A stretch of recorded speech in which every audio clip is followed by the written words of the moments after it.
Baik, sekarang dengan hukuman tajwid pertama kita punya izhar syafawi. Izhar artinya menjelaskan. Dengan syafawi asal katanya yaitu syafatun yang berarti bibir. Hukum bacaan disebut izhar syafawi, yakni apabila ada mim sukun bertemu dengan salah satu huruf yang ke-26, yaitu semua huruf hijaiyah selain huruf mim dan ba. Cara membacanya adalah terang dan jelas di bibir dengan mulut tertutup, dan harus lebih dijelaskan atau diizharan lagi apabila mim sukun bertemu dengan huruf waw dan fa. Baik, sekarang untuk contohnya kita punya dari beberapa ayat Al-Quran, yaitu untuk contoh pertama ketika mim sukun bertemu dengan huruf halki ya, itu ada dari surah Al-Alaq ayat 15, yaitu A'udzubillahi minasyaitonirrajim. Bismillahirrahmanirrahim. 'Allamal insana ma lam ya'lam. 'Allamal insana ma lam ya'lam. Dan untuk contoh kedua yaitu ketika mim sukun menemu dengan huruf ain, itu ada di surah Al-Kafirun ayat 5. Wala antum abidun ma a'bud. Wala antum abidun ma a'bud. Dan untuk contoh ketiga ketika mim sukun menemu huruf ro, itu ada di surah Al-Lahab ayat 4. Seperti wamra'atuhu hammalatal hatab. Wamra'atuhu hammalatal hatab. Dan untuk contoh terakhir itu ketika mim sukun menemu dengan huruf dal. Itu contohnya ada di surah An-Nasr ayat 3. Seperti fasabbih bihamdi rabbika wastaghfirhu. Fasabbih bihamdi rabbika wastaghfirhu. Sekarang ada hukuman tajwid dengan namanya ikhfa syafawi. Ikhfa artinya menyemarkan atau menyembunyikan, yaitu syafawi asal katanya syafatun artinya bibir.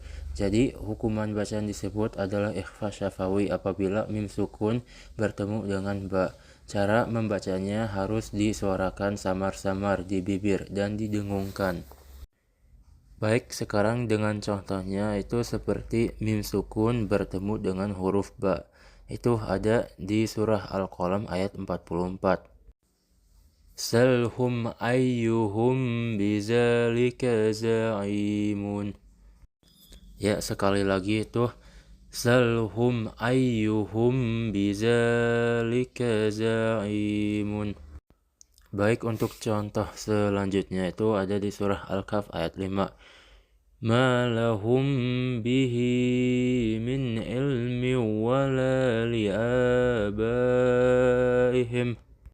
Ya, sekali lagi yaitu ma lahum bihi min ilmi wala li'abaihim.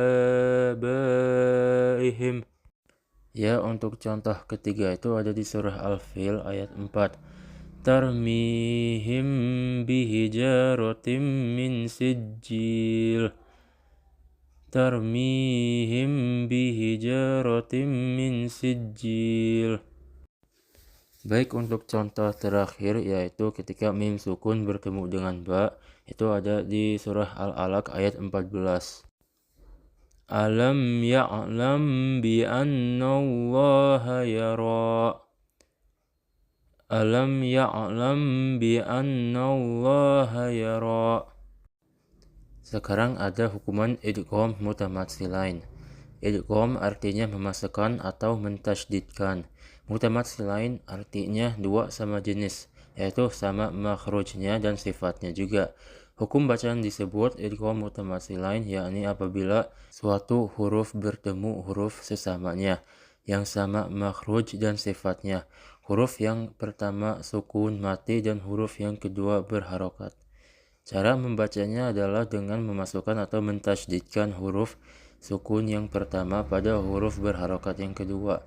dan ditekan serta ditahan tidak lebih dari 1 harokat. Baik, untuk contoh idgham mutamatsilain itu ada di surah Al-Baqarah ketika huruf ba sukun menemukan huruf ba berharokat. Ini contohnya.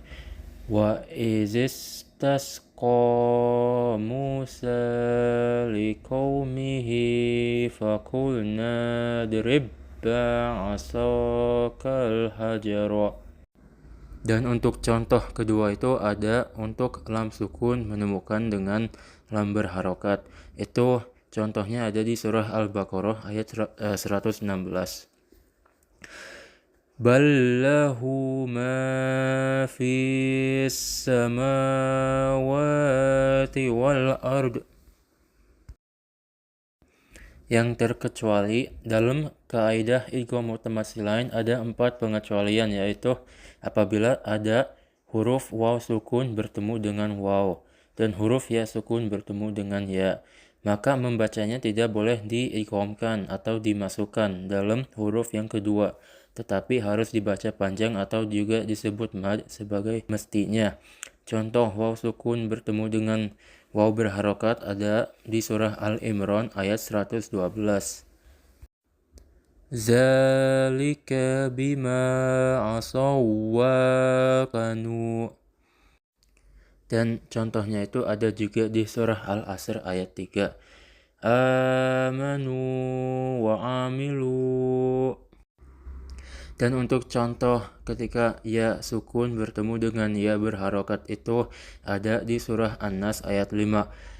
Allazi yuwaswisu. Dan juga ada di surah Al-Ma'arij ayat 6. Fi yaumi. Untuk hukuman idgham kedua itu ada idgham mutajanisain. Idgham yang berartinya memasukkan atau mentasydidkan. Dengan mutajanisain artinya 2 huruf yang sama jenis atau sejenis. Hukum bacaan disebut idgham mutajanisain, yaitu apabila ada suatu huruf yang sukun berhadapan dengan huruf yang berharokat. Kedua-duanya itu sama makhrajnya tapi lain sifatnya. Huruf-huruf yang sama makhrajnya tapi lain sifatnya, misalnya cara membacanya dengan memasukkan atau mengidghamkan huruf pertama pada huruf yang kedua. Contoh huruf sukun bertemu dengan huruf yang berharokat, keduanya sama makhrajnya tapi lain sifat. Ini contohnya itu ketika tak sukun atau tak mati menemu dengan to. Ada di surah Al-Imran ayat 69. Waddat ta'ifah. Dan juga ada di surah Yunus ayat 89. Ujibat da'watukuma. Dan untuk hukuman tajwid terakhir itu idgham mutaqariban.